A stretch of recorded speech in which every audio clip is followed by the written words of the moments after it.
Hello বন্ধুরা, আশা করি তোমরা সবাই ভালো আছো। আমি কৌশিক নন্দ। আজকে আমরা শুরু করতে চলেছি আমাদের দ্বিতীয় সেন্সার ট্যাকটাইল সুইচ উইথ আরডিউনো নিয়ে যে সমস্ত প্রজেক্ট আমরা আলোচনা করে চলেছি তার দ্বিতীয় পর্যায়। তবে দ্বিতীয় পর্যায় শুরু করার আগে আমি অনুরোধ করব, যে সমস্ত বন্ধুরা ট্যাকটাইল সুইচ উইথ আরডিউনোকে নিয়ে যে সমস্ত প্রজেক্ট আমরা আলোচনা করে চলেছি তার প্রথম পর্যায়ের ভিডিওটি এখনও দেখোনি, তারা প্লিজ সেটা একবার দেখে নাও, যার লিঙ্ক ভিডিও ডেসক্রিপশনে দেওয়া আছে। তাহলে এই দ্বিতীয় পর্যায়টি বুঝতে অনেক বেশি সুবিধাজনক হবে। এই পর্যায়ে যে সমস্ত প্রজেক্ট আমরা আলোচনা করব তার সার্কিট ডায়াগ্রাম, সেই সংক্রান্ত নোটস এবং প্রোগ্রাম কোড, সেগুলো সবই ভিডিও ডেসক্রিপশানে লিঙ্কের আকারে দেওয়া আছে, সেখান থেকে ডাউনলোড করে নেওয়া যেতে পারে। তবে ভিডিওটি শুরু করার আগে আমি অনুরোধ করব, যে সমস্ত বন্ধুরা এখনও চ্যানেলটিকে সাবস্ক্রাইব করোনি তারা প্লিজ চ্যানেলটিকে সাবস্ক্রাইব করে দাও এবং বেল নোটিফিকেশানে প্রেস করে দাও, তাহলে পরবর্তী ভিডিওর রিমাইন্ডার পেতে সুবিধে হবে। তাহলে আর দেরি না করে আমরা শুরু করি আমাদের দ্বিতীয় সেন্সার ট্যাকটাইল সুইচ এবং আরডিউনোকে ব্যবহার করে যে সমস্ত প্রজেক্ট আমরা আলোচনা করে চলেছি তার দ্বিতীয় তথা শেষ পর্যায়। প্রজেক্ট 3 শুরু করার আগে আমি বন্ধুদের কাছে অনুরোধ করব, যে আরডিউনো এবং এলইডি নিয়ে যে সমস্ত প্রজেক্ট আমরা আলোচনা করেছিলাম তার যে চতুর্থ পর্যায়ে প্রজেক্ট 6 আলোচনা করেছিলাম সেটিকে আরেকবার দেখে নিতে, যার লিঙ্ক ভিডিও ডেসক্রিপশনে দেওয়া আছে। চতুর্থ পর্যায়ে গিয়ে যে পিডিএফ ফাইলটা ছিল সেই পিডিএফ ফাইলের মূলত 1.12 পেজটিকে আরেকবার আমি দেখতে বলবো। সেখানে যে 4 বিট কাউন্টারটা আমরা বানিয়েছিলাম তা ছিল 0 থেকে 8 পর্যন্ত কাউন্ট করতে পারবে, এবং তার জন্য আমরা একটা ফর লুপ ব্যবহার করেছিলাম, যে ফর লুপ 0 থেকে 8 পর্যন্ত পরপর একা একা সংখ্যাগুলোকে এই ডি অ্যারে থেকে নিয়ে নিত এবং সেগুলোকে পর্যায়ক্রমে কাউন্ট হিসেবে দেখাতো।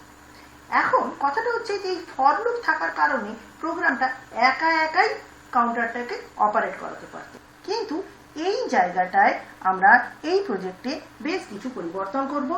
অর্থাৎ এখানে কাউন্টারটা একা একা কাউন্ট হবে না, একটা সুইচ প্রেস করলে কাউন্ট হবে, সেই ব্যাপারটাকে আমরা এখানে করেছি। তাই আমি আবার অনুরোধ করব যে এই প্রজেক্টটিকে আরেকবার দেখে দিয়ে তারপর আজকের প্রজেক্ট 3টা দেখলে বুঝতে সুবিধা হবে। তাহলে আমরা আলোচনা করি আজকের যে প্রজেক্ট 3 তার মূল অবজেক্টিভ কি। Write a program and construct a 4-bit counter which count hits each count due to pressing tactile switch once for each count using Arduino. The 4 LEDs are connected to D13, MSB, D12, D11, D10, LSB. Tactile switch is connected at D8. অর্থাৎ কিনা আমাদের বলছে যে আমাদের একটা circuit বানাতে হবে যেখানে 13, 12, 11 এবং 10-এ 4টে এলইডি বাল্ব লাগানো থাকবে, ট্যাকটাইল সুইচ লাগানো থাকবে D8-এ, যেমনটা আমরা আগের প্রজেক্টগুলোতেও করেছি, এবং প্রত্যেকবার সুইচ প্রেস করলে একটা একটা করে কাউন্ট হতে থাকবে 0 থেকে 8 পর্যন্ত। 8-এ কাউন্ট হয়ে গেলে আবার 0-তে ফিরে আসবে, তবে সুইচটা প্রেস করবে।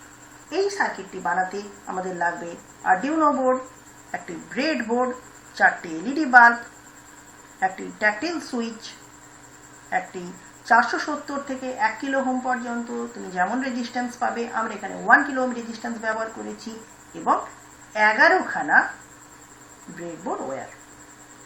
তো এই সার্কিটটাকে এবার আমরা তৈরি করে ফেলি, কিন্তু সার্কিটটা তৈরি করতে গেলে আমি যেটা অনুরোধ করব যে তোমরা সার্কিট ডায়াগ্রামটাকে ফলো করে তৈরি করার চেষ্টা করবে, কারণ যখন এতে তার লাগানো হয়ে যাবে সার্কিটটা অনেকটাই হেজি হয়ে যাবে। তাই আমার অনুরোধ থাকবে যে বন্ধুরা নিশ্চয়ই তোমরা সার্কিট ডায়াগ্রাম দেখে এটাকে বানিয়ে ফেলতে পারবে। তাহলে প্রথমে আমরা ট্যাকটাইল সুইচটাকে একটা যে কোনো জায়গায় পজিশনে আমরা এটাকে প্লেস করব। তারপর আমাদের কাজ হবে রেজিস্ট্যান্সটাকে আমরা এক প্রান্তর থেকে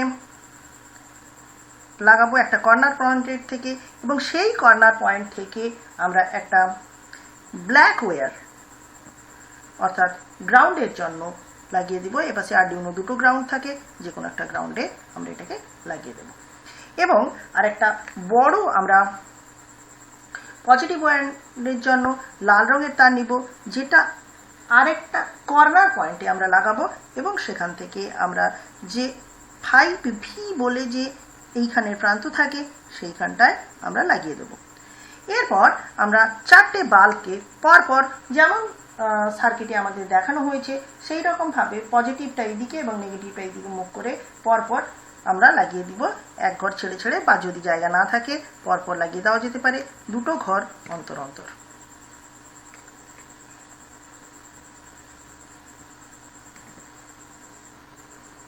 এইভাবে আমরা 4টে বাল্বকে লাগিয়ে দিব। এরপর আমাদের কাজ হবে যে সমস্ত কালো যে ওয়্যারগুলো আছে সেগুলোকে একটার পরে একটা সার্কিট দেখে পরপর নেগেটিভ সাইডে লাগিয়ে দেওয়া। অর্থাৎ কিনা এই বাল্বের নেগেটিভ থেকে শুরু করব এবং পরের বাল্বের নেগেটিভে এসে এটাকে শেষ করব।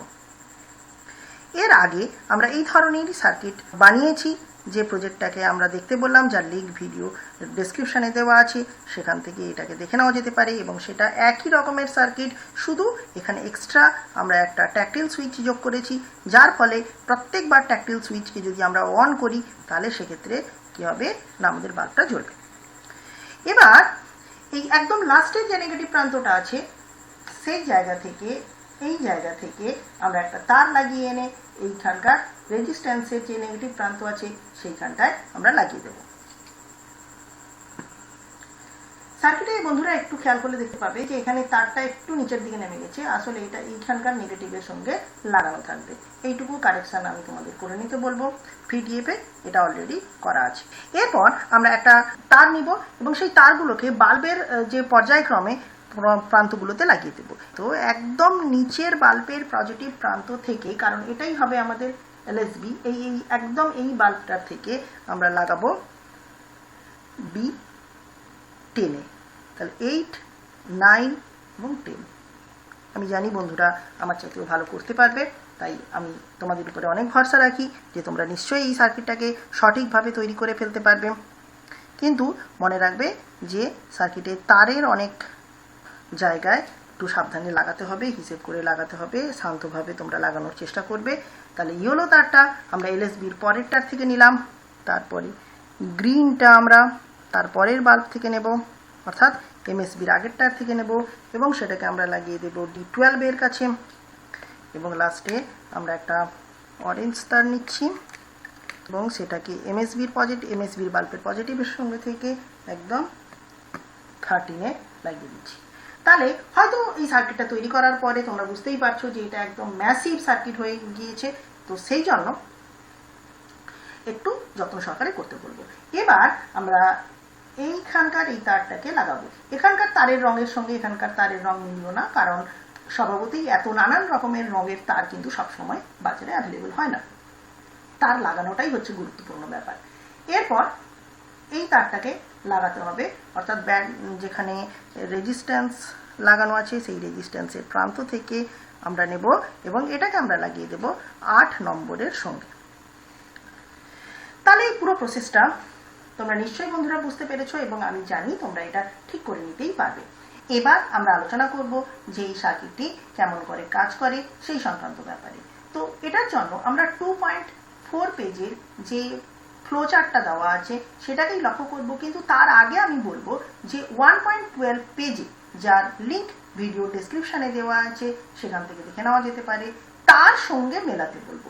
এবং মেলালে দেখব যে এটা হুবহু প্রায় একই রকমের, শুধু তফাৎ হচ্ছে যে এইখানে আমরা একটা ফর লুপ চালিয়েছিলাম, যে ফর লুপটা আমাদের একা একাই কাউন্টিংটা করতে সাহায্য করেছিল, কিন্তু এবার আমরা তা আর হতে দেইনি। আমরা D8 পিন থেকে ভ্যালু হাই কি লো সেটা সুইচ পিনের মধ্যে নেব এবং যদি সুইচ পিনে হাই হয় তাহলে নেক্সট কাউন্টিং সিকোয়েন্সটা চলবে, যেটা হুবহু কিনা এই ফ্লোচার্টের মতন একই রকমের।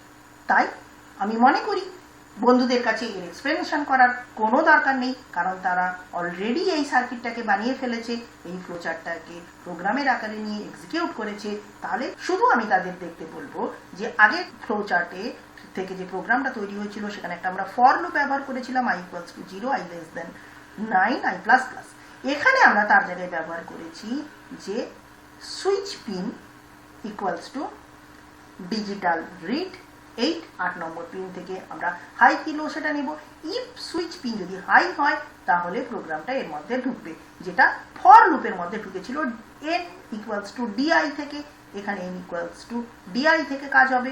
তবে এখানে হয়েছিল ফর লুপের জন্য, এখানে সুইচকে প্রেস করার জন্য। এবং এখানে ডিলে আমরা 2000 দিয়েছিলাম, এখানে ডিলে আমরা 1000ই ছেড়ে দিয়েছি, কারণ এখানে ডিলে নির্ভর করবে আমি কখন সুইচ প্রেস করছি তার উপরে। তাই এখানে সুইচ পিন যদি হাই হয় তাহলে প্রোগ্রামটা কাউন্ট করবে, আর যদি নো হয় তাহলে আবার নিচে চলে আসবে এবং অপেক্ষা করবে যে কখন সুইচ পিনটা আবার প্রেস করা হচ্ছে। এখানে ফর লুপে কি হয়েছিল, কাউন্ট করতে করতে যখন 9 এর চাইতে ছোট হচ্ছিল, কাউন্ট হচ্ছিল, যখনই এটা 9 হয়ে গেল আই এর মান বাড়তে বাড়তে, তখন আবার 0 হয়ে ফর লুপটা চলতেই থাকলো। এখানে আমাদের কিন্তু বাই ডিফল্ট আই এর মানটাকে আবার যখন 9 হয়ে যাবে তখন 0 করে দিতে হবে। দিয়ে আমরা কি করব, আবার প্রোগ্রামটাকে প্রথম থেকে ঘুরিয়ে দেব। তাহলে এখানে কিছু বিশেষ চেঞ্জ করা হয়েছে। ফর লুপের বদলে একটা ইফ লুপ লাগানো হয়েছে। ইফ লুপের ভ্যালুটা আমরা একটা সুইচ পিনের ভ্যালুর উপরে নির্ভর করেছি, যে সেটা হাই যদি হয় তাহলে লুপের মধ্যে ঢুকবে, আর না হলে লুপের বাইরে সবসময় থাকবে। তাহলে এবার আমরা দেখি যে এই ফ্লোচার্টের সাহায্যে প্রোগ্রামটাই কি হয়েছে না, প্রোগ্রামে আমরা 13, 12, 11 এবং 10কে আউটপুট হিসেবে নিয়েছি এবং 8কে আমরা ইনপুট হিসেবে নিয়েছি, কারণ সেখানে একটা সুইচ লাগানো আছে তাই জন্য।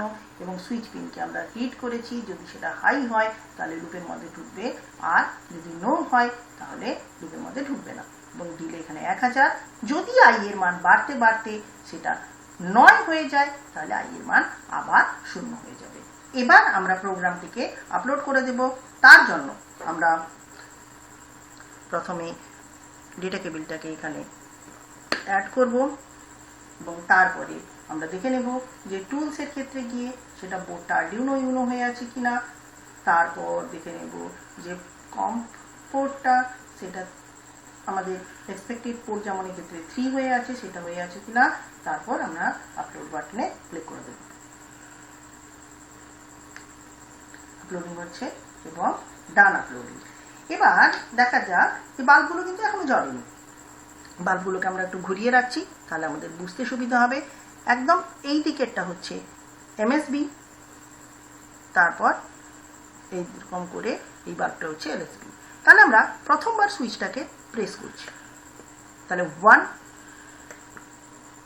1 0 1 1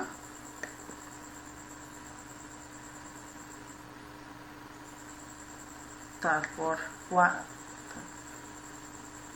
1 0 1 1 1 0 1 1 1 1000 0 আবার 1।